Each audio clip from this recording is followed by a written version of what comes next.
Hi, it's Alan.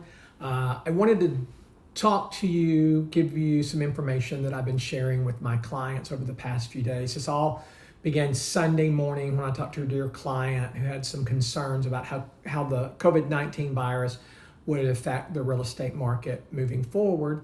And I had a perspective that I shared with her, and I've shared it with several other people throughout the week. And I just thought I'd bring that to you in this video, and hopefully you'll find it helpful. My first concern is always that you and your loved ones are safe.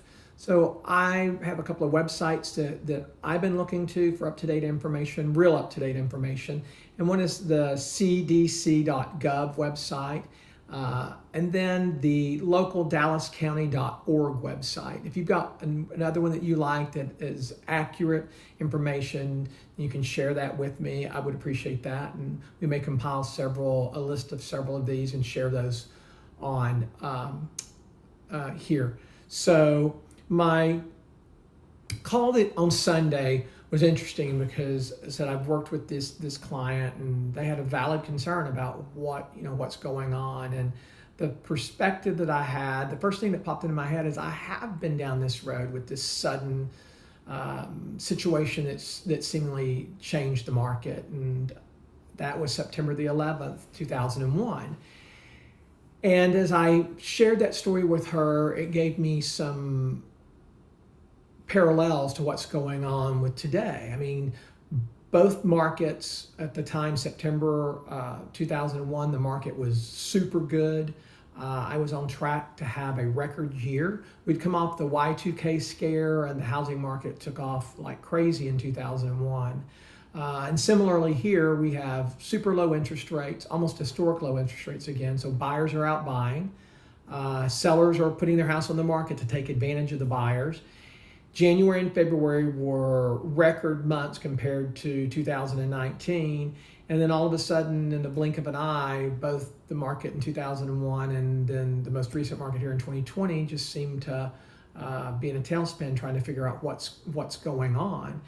And so I shared what happened that day with me to my client, and I think, as I said, that there's hopefully something helpful here for you. So that day, we all know what happened that morning.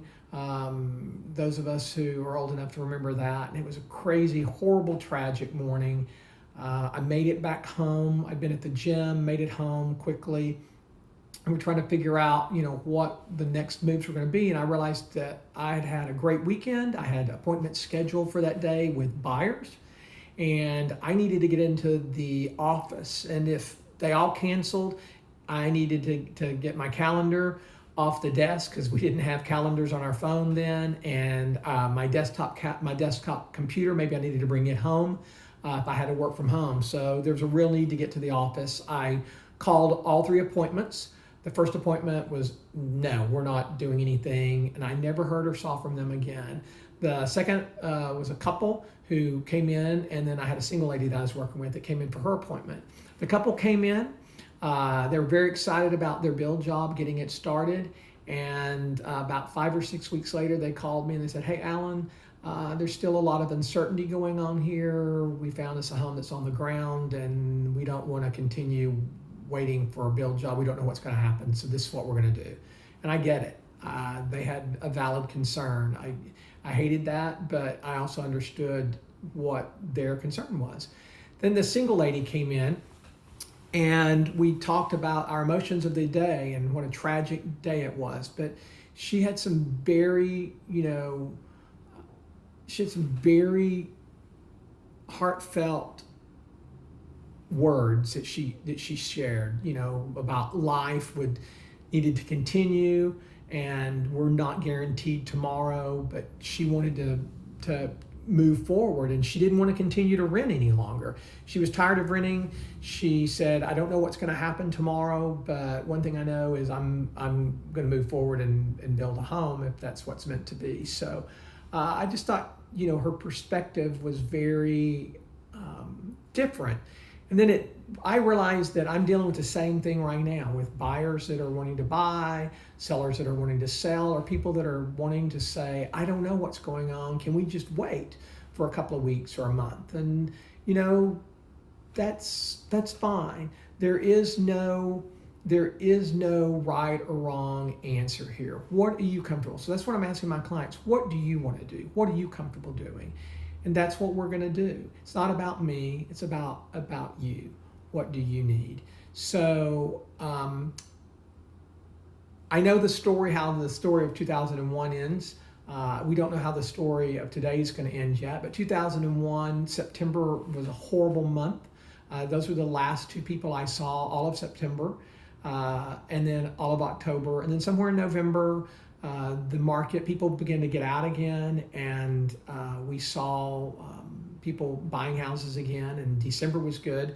I'm kind of a numbers geek, as y'all know, that know me, and I went back through and looked. 99, 2000, 2001, 2002, 2003 were all very similar years, and we're within one or two sales of each other. Nothing record, but strong years, good years.